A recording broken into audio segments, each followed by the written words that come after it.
सुखनगर नाम के एक छोटे से गांव में एक युवक रहता था जिसका नाम था श्याम।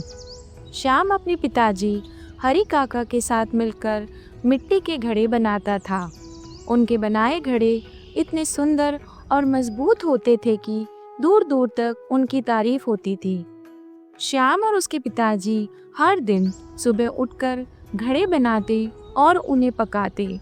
उनके घड़े गांव में बहुत मशहूर थे, लेकिन एक दिन हरि काका की तबीयत बिगड़ गई। पिताजी, आपको क्या हुआ? आप इतने कमजोर क्यों लग रहे हैं? अरे कुछ नहीं बेटा, तू चिंता मत कर। बस थोड़ा सा थक गया हूँ, थोड़ा आराम करूँगा तो ठीक हो जाऊँगा। तू मेरी चिंता मत कर और मन लगाकर काम कर, ठीक है? श्याम ने गांव के वैद्य को बुलाया, दवाइयाँ लाई, लेकिन हरि काका की तबीयत ठीक नहीं हुई। उसने शहर के डॉक्टरों को भी दिखाया।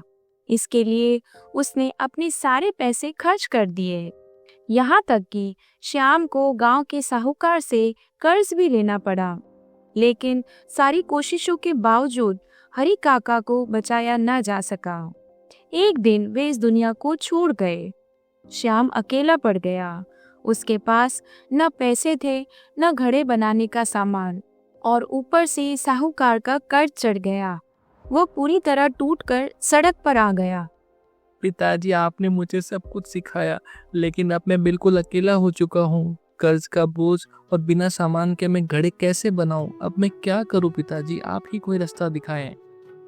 श्याम ने हार नहीं मानी। वह गांव में मजदूरी करने लगा।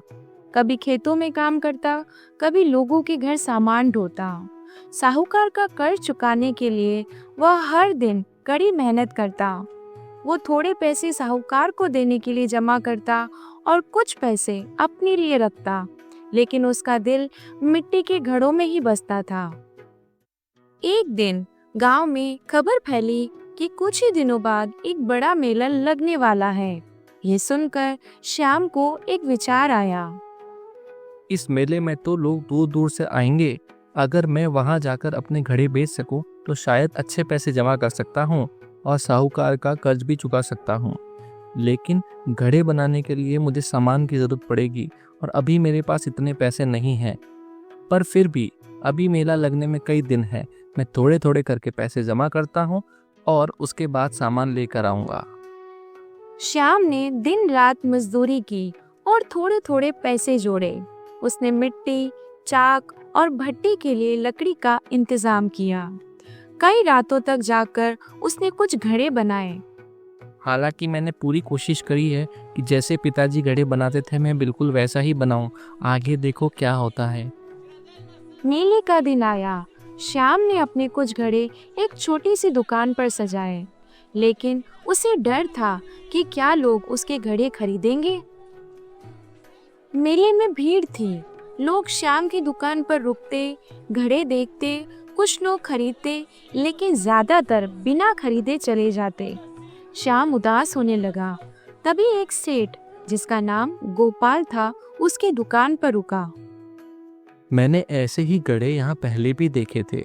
मेरे एक मित्र थे जिनका नाम था हरि काका। वो भी इसी तरह के घड़े बनाते थे। क्या तुम उन्हें जानते हो? जी सेठ जी, दरअसल मैं श्याम हूँ। मैं हरि काका का बेटा हूँ। पिताजी अब इस दुनिया में नहीं रहे और मैं उनकी इस कला को जिंदा रखने की कोशिश कर रहा हूँ। श्याम, मुझे हरि काका के बनाए घड़े बहुत पसंद है, इसीलिए मैं सारे घड़े खरीद रहा हूँ। गोपाल ने श्याम के सारे घड़े खरीद लिए और उसे अपने साथ शहर चलने को कहा।